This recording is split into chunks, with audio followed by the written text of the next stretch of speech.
Assalamualaikum warahmatullahi wabarakatuh. Selamat pagi menjelang siang semuanya. Selamat pagi Ibu Tiwi yang terhormat dan juga kawan-kawan dari HMJPI yang sedang menonton siaran ini. Nah, baik.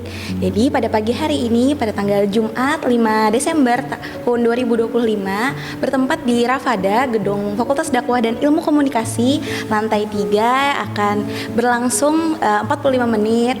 Itu penyampaian, Q&A dan tanya jawab bersama Ibu Tiwi. Oke, sebelumnya perkenalkan saya sebagai host pada hari ini. Perkenalkan nama saya Aulia Najira Putri, bisa dipanggil Ajira. Di sini saya alhamdulillah diamanahi sebagai wakil 1 Duta Psikologi Islam. Nah, perkenalkan kembali ya di depan saya yaitu ada Ibu Pratiwi Rahmaning Tias, MC psikolog. Selamat pagi Ibu. Nah, pagi Ajira, salam kenal Ibu. Nah, jadi bersama Ibu Tiwi yang akan bersama saya memandu jalannya acara pada hari ini. Oke Ibu. Ibu bagaimana kabarnya Ibu? Alhamdulillah baik. Mbak Ajira gimana kabarnya? Alhamdulillah nih lagi masuk musim sakit Bu, Desember. Betul. Jadi agak kurang enak sedikit tapi it's okay. Oh ya, baiklah. Alhamdulillah demi HMJ kita yang tercinta ini ya, Mbak. Iya, Baiklah. Oke, mungkin kita sudah pada ini ya, pada melihat di pamflet mungkin Bu, yaitu tema yang akan diusung pada hari ini yaitu kehidupan palsu di sosial media nih Bu, antara eksistensi dan ekspektasi. Nah, jadi seperti yang kita tahu ya Bu, sekarang sosial media ini udah nggak asing lah Bu bagi remaja maupun generasi-generasi sebelumnya Ibu. Betul sekali, banyak generasi yang melihat sosial media ini sudah sebagai acuan atau kayak nih patokan hidup seseorang nih Bu di sosial media.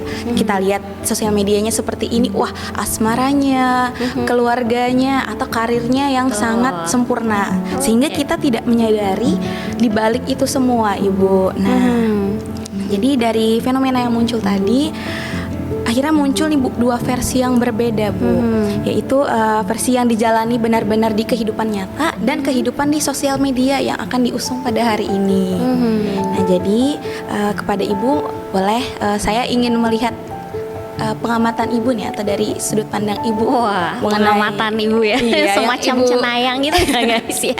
Ibu diminta mengamati. Iya. Oke, tadi Mbak Ajira sudah sebutkan ya, teman-teman semua, tema kita hari ini itu adalah kehidupan palsu di media sosial antara eksistensi dan ekspektasi. Jadi ada tiga. Kalau ngomong metodologi penelitian ada 3 variabel di sini ya teman-teman. Yang pertama ada media sosial, kemudian ada eksistensi, kemudian ada ekspektasi. Jadi 3 hal tersebut yang mungkin bisa kita highlight dan kita jadikan bahasan kita hari ini. Nah, kalau media sosial tadi kata Mbak Ajira, kita semua tentunya udah tidak asing lagi dengan sosial media. Kalau teman-teman di sini mungkin Mbak Ajira punya berapa sosmed Mbak? Sosmed ya Ibu. Ngaku deh Mbak. Beserta akun 1, 2, 3 deh. Bener banget, apalagi di zaman sekarang kan viral-viralnya second lah, third, fourth ya kan betul. Ibu. Situ yang kayak kehidupan nyata tak aslinya. Menutup dari first tadi.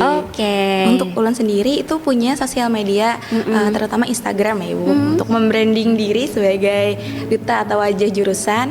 Terus mempunyai TikTok itu sebagai bahan seperti refleksi diri, tapi juga itu tidak terlalu bagus ya Bu, tidak disarankan untuk refleksi di TikTok. Terus WhatsApp, Snapchat sama itu sih Bu, Shopee juga.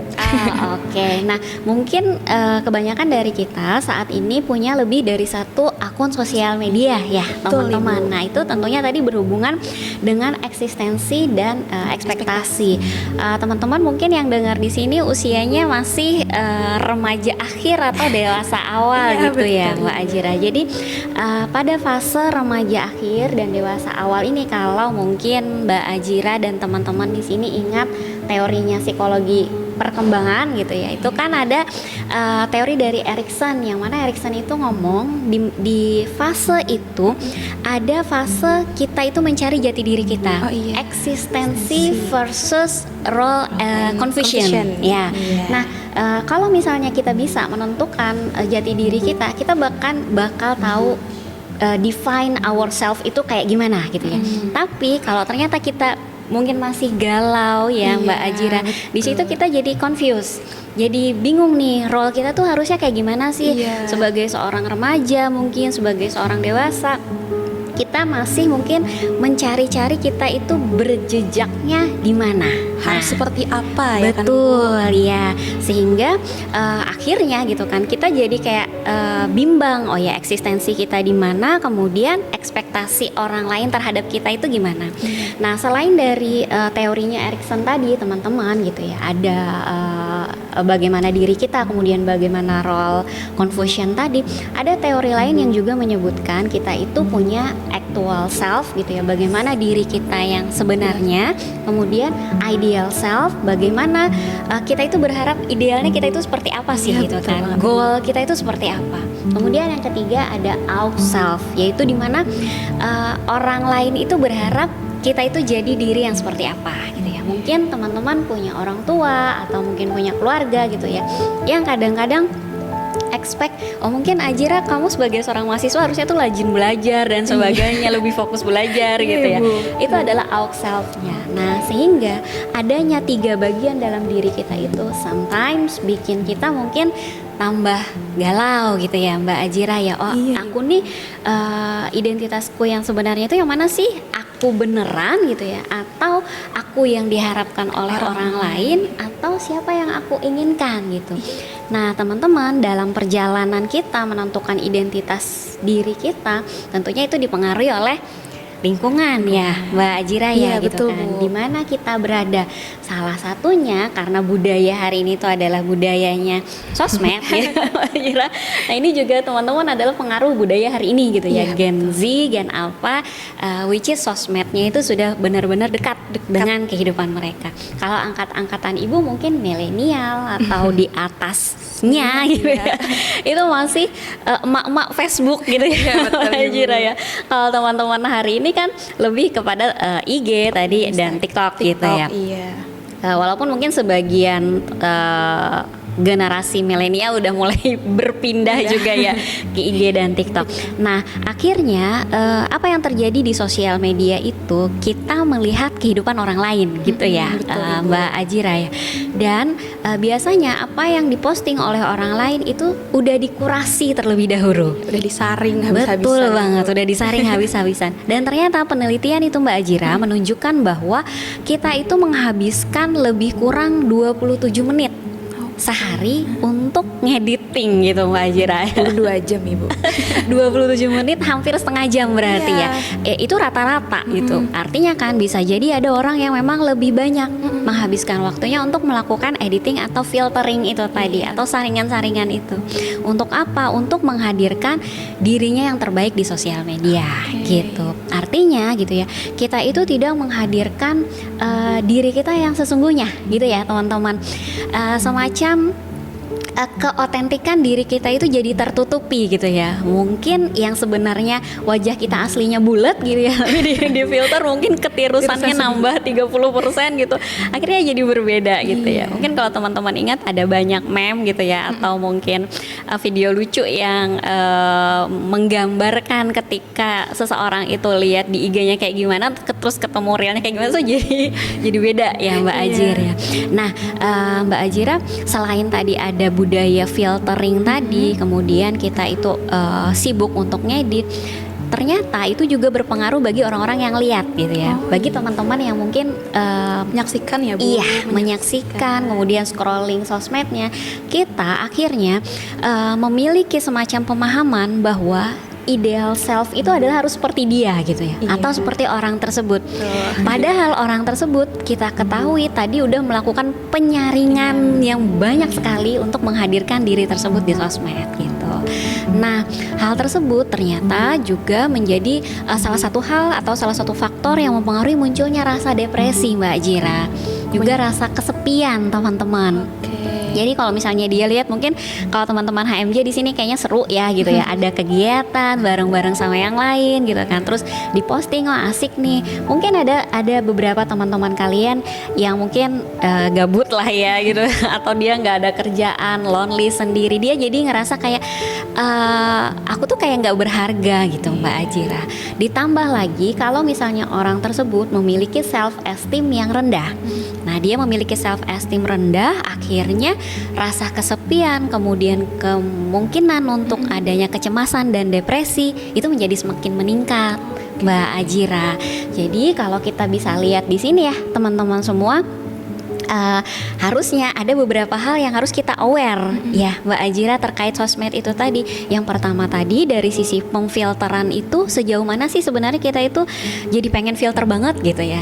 Kemudian yang kedua tadi sejauh mana kita terpengaruh dengan kehidupan atau postingan orang lain itu sehingga akhirnya mungkin mengesampingkan diri kita yang asli gitu Mbak Ajira.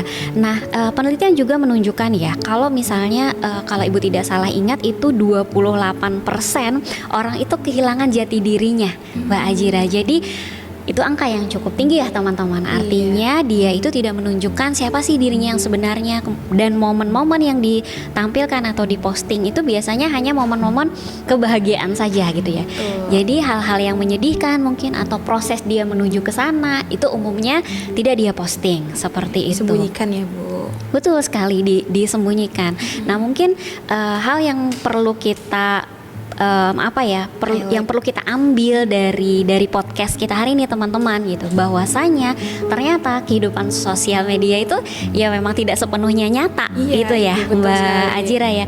Mungkin kita harus bikin tren baru ya Mbak Ajira ya, bahwa enggak hanya it's okay not to be okay gitu ya, tapi it's okay kalau misalnya kita itu ya sejujurnya gitu, seapa adanya diri kita gitu ya Mbak Ajira. Kalau misalnya ternyata emang kayak Ibu ya agak-agak cabi gitu ya, that's it gitu kan, itulah diriku, nggak perlu ditirus-tiruskan gitu ya. Kalau misalnya ternyata mungkin kita emang pakai filter gitu, ya jujurly aja gitu disampaikan, mungkin ini aku lagi pakai filter ini teman-teman, sehingga rasanya itu juga lebih plong sih teman-teman gitu ya, dibanding mungkin kita kayak tertekan ngerasa takut ketahuan gitu loh Mbak Ajira. Apalagi mungkin kalau teman-teman yang ada beberapa yang menggunakan dating app gitu ya Mbak Ajira, atau mau meet sama siapa yang memang belum kenal, itu rasanya ternyata tekanannya luar biasa sih teman-teman. Takut kalau misalnya real self-nya itu ketahuan bahwa dia ternyata nggak se-oke itu.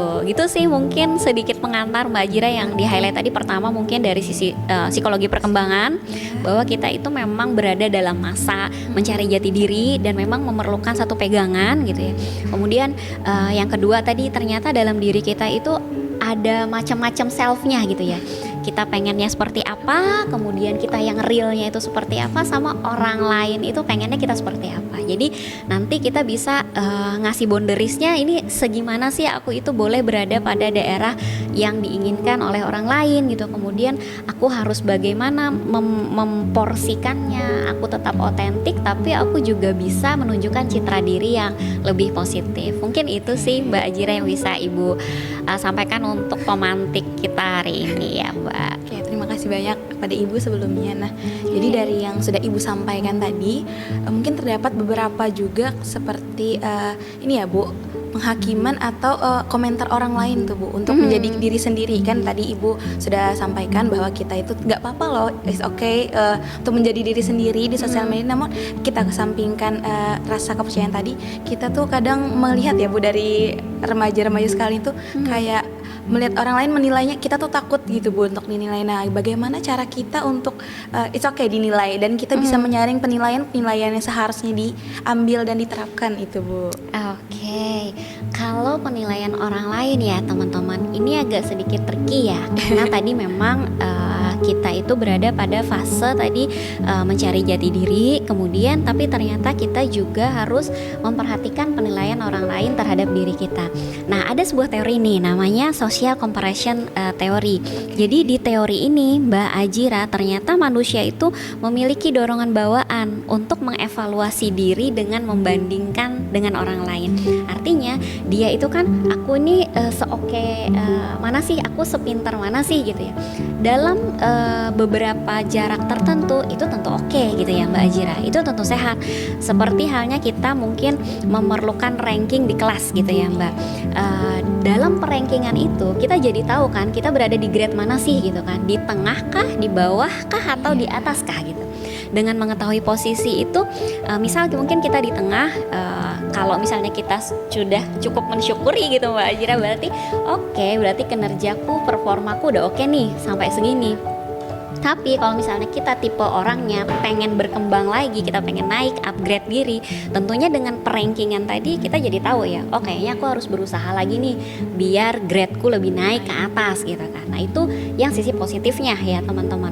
Tapi kalau misalnya kita lihat comparison teori ini, kalau dari sisi negatifnya, terutama tadi orang yang punya self esteemnya rendah, dia mungkin akan lebih menghakimi dirinya Mbak Ajira gitu. Oh kok aku nggak bisa ya kayak orang lain, kenapa sih aku nggak bisa, apa yang membuat diriku tidak mampu gitu. Jatuhnya sih seperti itu.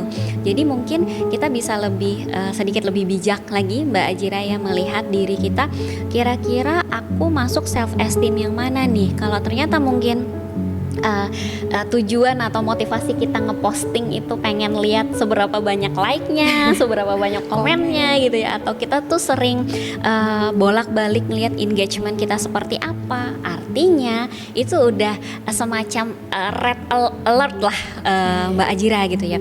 Kalau di bahasanya tuh red flag kalau di bahasa perkembangan gitu ya, artinya wah ini udah nggak bisa dibiarin gitu, artinya there's something inside us gitu, yang mana kita itu nggak nyaman dengan diri kita gitu kan, yang perlu kita ada yang harus kita perbaiki berarti di situ ya Mbak Ajira gitu kan. Nah ada lagi satu, kalau kita lihat kurva normal psikologi gitu kan, normal kan hanya ada di tengah, yang kanan dan kiri itu ada over ada minus gitu kan. Ada mungkin orang-orang yang dia merasa overthinking gitu, mungkin tipe-tipe perfeksionis gitu Mbak Ajira ya. Sebenarnya dirinya udah oke gitu, tapi kok kayak ada yang lebih oke ya dari aku gitu ya, sehingga mungkin dia akan effortnya sangat luar biasa gitu ya untuk mungkin mengejar atau selalu pengen merasa the most gitu ya Mbak Ajira.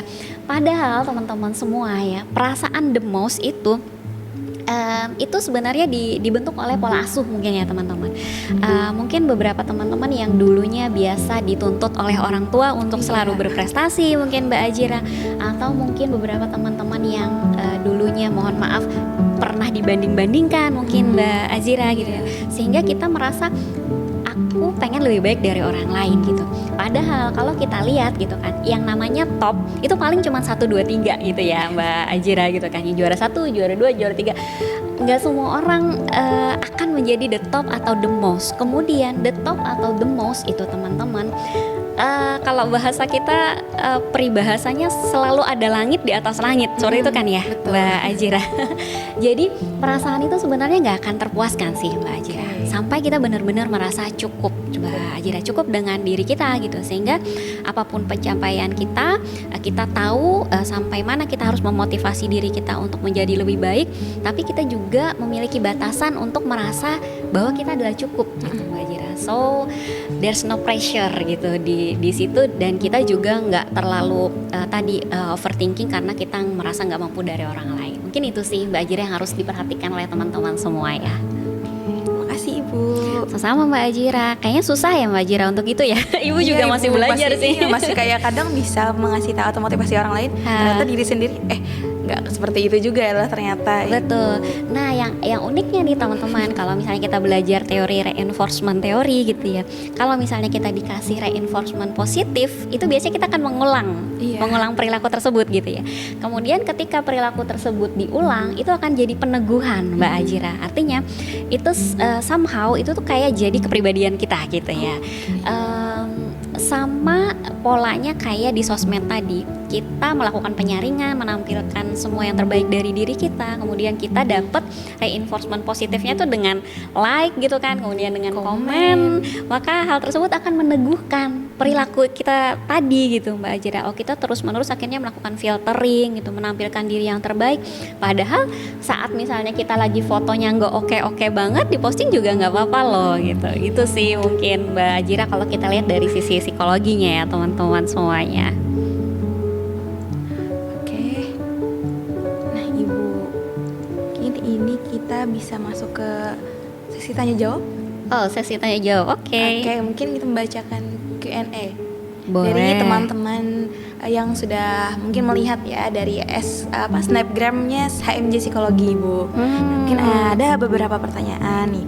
Izin bacakan ya teman-teman, Ibu sekalian. Boleh. Di pertanyaan yang pertama, Ibu, ini mau ditampung atau langsung Ibu jawab satu-satu gitu ya? Ibu lihat dulu ya. Bisa nggak ya Ibu jawab teman-teman? Mudah-mudahan bisa. Oke.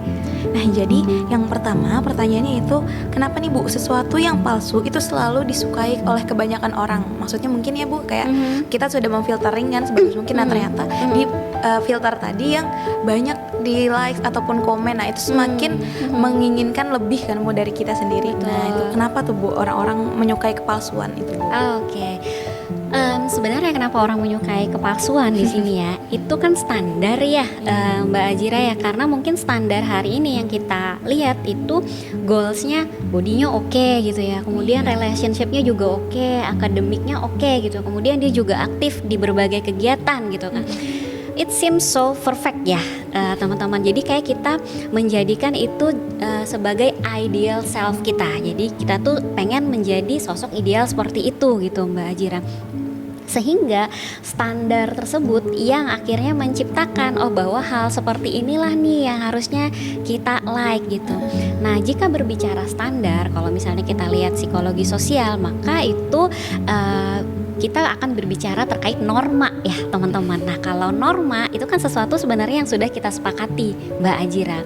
Seandainya kita punya mungkin nanti teman-teman bisa bisa semacam kampanye kan gitu ya, psychological awareness in social media mungkin ya Mbak Ajira. Jadi kita benar-benar harus sadar nih di dalam sosial media itu standarnya itu nggak harus so perfect banget gitu Mbak Ajira, bahwa standar keperfekan itu tidak harus dipenuhi oleh semua orang, sehingga kita semua itu akhirnya memiliki kesadaran Mbak Ajira bahwa untuk meraih posisi yang top tadi, untuk meraih sesuatu yang sempurna itu tadi, kadang-kadang kita bisa gagal Mbak Ajira gitu. Kemudian kadang-kadang juga mungkin kita bisa dikalahkan atau di overlap sama orang lain gitu Mbak Ajira, dan itu oke banget gitu, nggak apa-apa banget. Dan walaupun misalnya kita itu gagal, kita tetap bisa show up kok gitu ya. Kita mungkin bisa sharing kegagalan kita itu di mana, kemudian kita bisa refleksi bareng, dan itu bisa dijadikan pembelajaran untuk yang lain. Dari kegagalan ini harusnya aku tuh kayak gimana. So mungkin standar yang harus kita awareness lagi deh Mbak Ajira ya, bahwa standar itu ya yang nggak harus selalu seoke itu gitu Mbak Ajira. Kalaupun ada orang yang memang dia itu di luar standar, kita bisa memaklumi hal tersebut.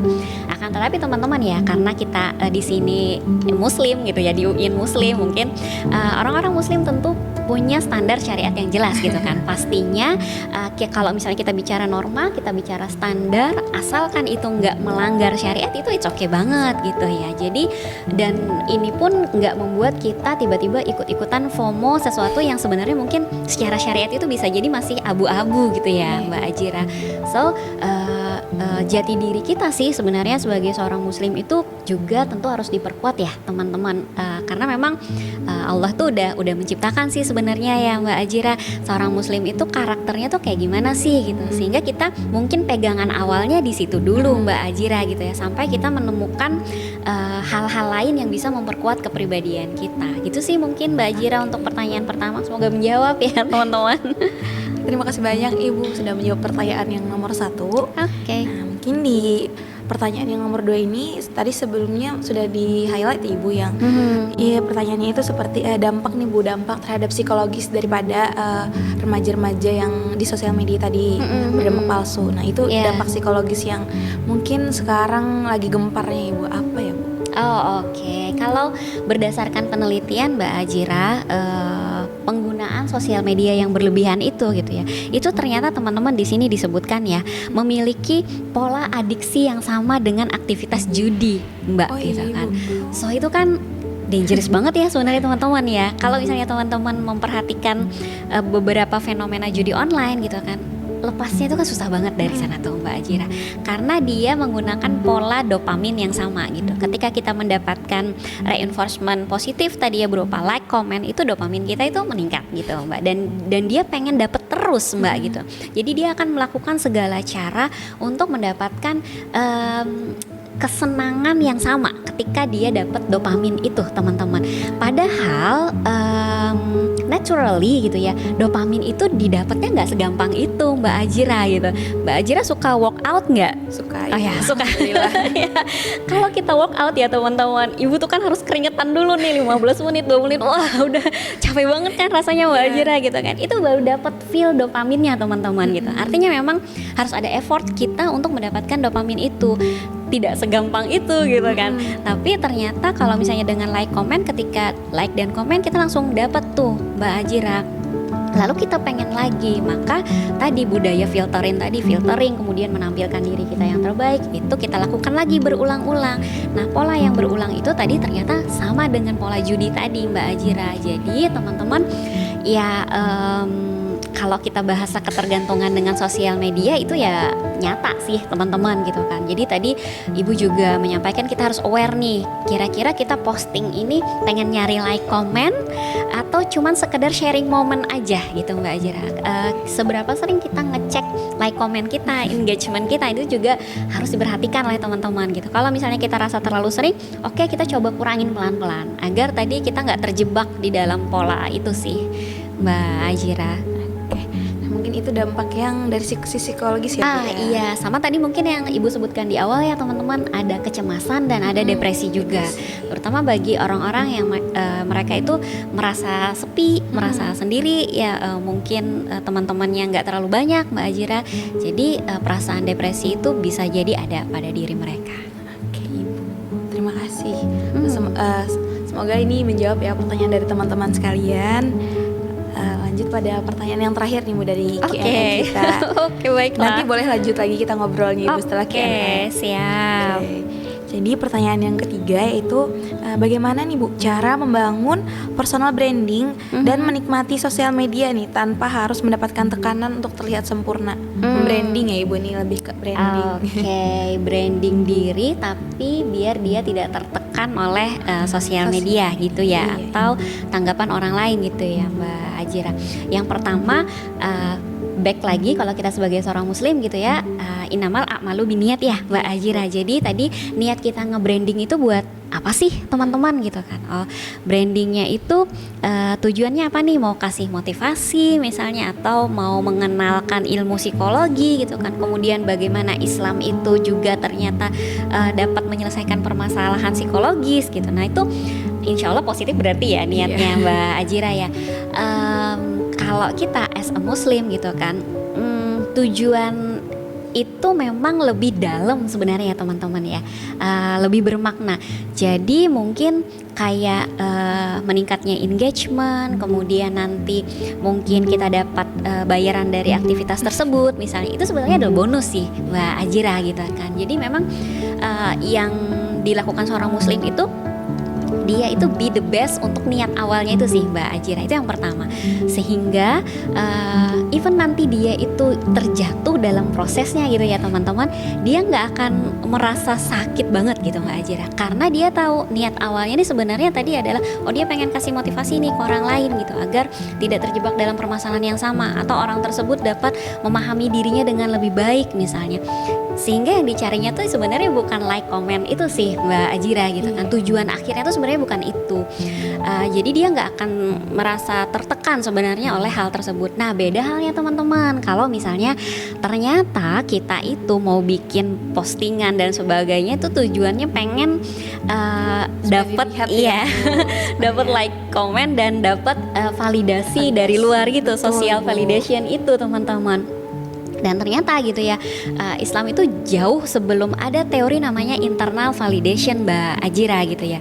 Which is internal validation itu teman-teman, itu adalah validasi dari internal diri kita.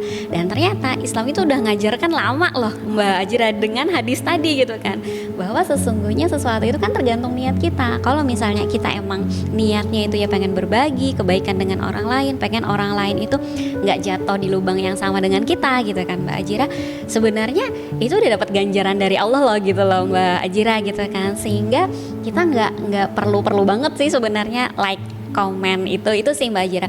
Nah mungkin bagi teman-teman beda halnya kalau misalnya bisnis oriented ya Mbak Ajira. Kalau tadi mungkin personal branding ya. Kalau misalnya bisnis oriented, misal teman-teman HMJ gitu ya, Bu ini harus dapat like-nya sekian gitu ya, followernya harus naik sekian. Nah memang orientasinya itu adalah kita harus ngelakuin cara apapun gitu ya, yang syar'i tentunya teman-teman, yang diperbolehkan syariat. Gimana nih agar engagementnya itu naik? Nah di situ, jadi kita nggak juga terlalu saklek. Kayak misalnya, Bu Tiwi bilang yang penting niatnya oke, kita nggak terlalu merhatiin, ya nggak juga gitu Mbak gitu kan. Tapi kalau misalnya bisnis oriented dan memang mungkin aktivitas kita itu dari sana gitu Mbak, maka kita akan melakukan hal apapun tuh. Kira-kira konten yang menarik nih harusnya seperti apa ya? Mungkin durasinya seperti apa? Editing yang disukai, time-nya itu seperti apa? Nah itu juga perlu kita perhatikan. Namun tadi red flag-nya adalah ketika kita sudah mulai merasa ini pressure banget Mbak gitu, atau ini sudah mengganggu kita gitu. Mungkin salah satu tandanya misalnya kita jadi mudah marah gitu ya Mbak Ajira, atau bahasanya tuh senggol bacok gitu ya. Deket-deket dikit misalnya salah ngomong dikit udah langsung marah, itu udah berarti alert gitu. Berarti ada sesuatu nih dengan kita yang mungkin perlu kita evaluasi lagi, kira-kira kita ngerasa tertekannya tuh di bagian yang mana. Mungkin itu sih Mbak Ajira. Oke, mungkin itu adalah tanya jawab terakhir kita dari Q&A HMJ Psikologi. Nah selanjutnya mungkin kita akan kembali pada pembahasan sebelumnya, Ibu. Oke, jadi di sini ada kayak apa ya? Bentar ya, Ibu. Oke. Kalau kita lihat narsisistik juga ya Mbak Ajira ya, itu juga jadi cukup meningkat sih dengan penggunaan sosial media gitu. Kadang-kadang dia menjadi kayak over PD sih. Nah, itu sih Bu, pernah juga dilihat Mbak Ajira. Ya, jadi dia kadang-kadang terlalu percaya diri dengan potensi mungkin ya, iya, kemampuan atau dirinya sendiri gitu, tanpa mempertimbangkan kritik dari orang lain gitu, atau masukan dari orang lain, karena dia mungkin merasa ya aku pengen menampilkan diriku yang otentik, jadi jangan kritik aku. Bisa jadi terlalu ke kiri gitu ya Mbak Ajira. Oke teman-teman, kita punya diri kita yang otentik gitu, tapi kita tetap terbuka Mbak Ajira dengan kritik gitu ya, terutama kritik yang membangun teman-teman ya. Sometimes kritik itu memang terkesan pedes ya iya, nggak nyaman ya mungkin ya. Satu kritik dibanding 99 pujian yang kita ingat-ingat terus yang mungkin si kritik itu ya teman-teman.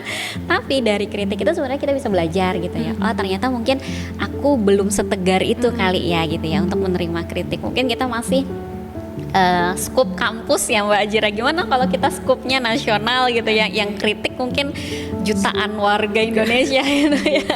Nah itu mungkin kita juga harus kuat mental di sana. Nah balik ke narsistik itu tadi, oke, kita punya diri otentik kita, tapi kita tetap terbuka dengan kritik dari orang lain, terutama kritik yang membangun, sehingga kita nggak budek banget sih Mbak Ajira gitu ya terhadap masukan dari orang lain. So it have to be balance sih teman-teman. Itu mungkin Mbak Ajira kalau kita ngomongin narsistik ya. Mungkin karena hidup kita ini kan selalu berdampingan ya Ibu dengan orang lain. Nah, tidak bisa tuh kita hanya fokus pada diri kita. Terkadang kita nih perlu untuk melihat dari sudut pandang atau sisi orang lain yang melihat kita. Ya betul, karena perspektif kita belum tentu benar gitu ya Mbak Ajira, dan perspektif orang lain juga belum tentu benar. Jadi mungkin nanti kita bisa diskusi bareng sebenarnya gitu ya kalau misalnya terjadi beda perspektif. Yang sering diperbincangkan itu juga FOMO ya Mbak Ajira ya, fear of missing out gitu ya teman-teman. Nah gimana sih biar kita itu nggak apa ya Mbak Ajira, tiba-tiba keikut sama apa-apa yang lagi viral gitu. Kadang-kadang kita ngerasa FOMO, yang lain pakai apa tuh namanya trending musiknya lagi yang ini, terus kita juga ikut-ikutan pakai trending musik yang ini karena ngerasa itu tuh viral gitu ya Mbak. Atau timing kita ngepost gitu, katanya ada peak time ya Mbak Ajira ya, kalau kita ngepostnya di jam sekian itu viewernya katanya lebih banyak karena itu waktu jam istirahat atau sebagainya. Nah kalau misalnya tadi Ibu bilang it's business oriented, it's normal Mbak, tapi kalau ternyata itu sebenarnya bukan business oriented, lebih ke personal kita, itu jadi tanda tanya juga sih Mbak gitu. Personal itu dalam artian mungkin kita sebagai person biasa ya, mungkin kalau Mbak Ajira sebagai wakil duta gitu ya, memang perlu mempertimbangkan tuh kapan waktu ngepostnya gitu. Tapi Ibu contohnya as a human gitu ya, sebagai seorang manusia biasa tanpa embel-embel, ibu tidak memperhatikan kapan waktu harus ngepost itu sih Mbak Ajira. Jadi ya kayak misalnya lempeng aja, mau ngepostnya subuh kayak gitu ya, mau ngepostnya habis isya atau pas makan siang, for me gitu ya, yang memang tidak ada kepentingan dengan tadi. Iya, publik ya, Bu. Iya, itu enggak masalah gitu. Nah kalau misalnya kita ini sebenarnya orang biasa gitu ya Mbak Ajira. Mbak Ajira berarti nggak biasa ya. Luar biasa ya. Kita orang biasa, tapi kita memperhatikan hal-hal tersebut, itu bisa jadi let art juga sih Mbak gitu kan. Apakah kita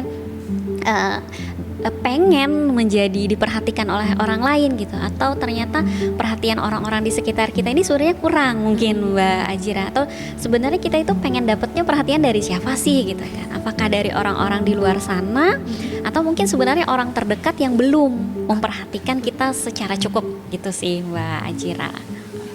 Mengenai fear of missing out tadi ya Ibu. Nah ini belakangan ini kan juga lumayan ya Bu, untuk remaja-remaja awal, akhir maupun tengah, fear of missing out ini banyak terjadi Bu. Kadang kebanyakan remaja tuh kayak nggak mau ketinggalan sesuatu hal, ya kan Bu. Tapi kadang tuh lupa juga Bu, ada hal yang nggak apa-apa nih FOMO, tapi halnya positif Bu. Betul, Nah, ada ya. juga FOMO yang negatif. Nah itu kan perlu memfiltering tadi ya Bu ya. Itu sih Bu, remaja. Iya, karena tadi kita lihat niatnya tadi ya Mbak Ajira, karena dia pengen dapat like, pengen dapat komen, kemudian pengen engage sama teman-teman yang juga mungkin post sesuatu yang viral itu. Jadi kan kayak kita memiliki kesamaan ya. Jadi dia punya attachment dengan teman-temannya gitu Mbak Ajira. Tapi kalau misalnya kita tadi adalah authentic self gitu ya, dengan atau tanpa teman kita tetap bahagia, tentu nggak harus ngikutin sesuatu yang viral kan Mbak Ajira gitu ya. Jadi kita itu pengen mengikuti ya karena ini satu tadi positif, kemudian dia itu asik gitu ya untuk diikutin, ini kayaknya seru, it's okay.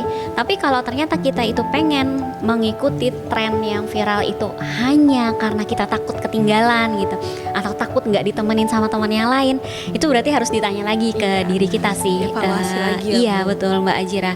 Berarti ada sesuatu nih dengan aku gitu kan.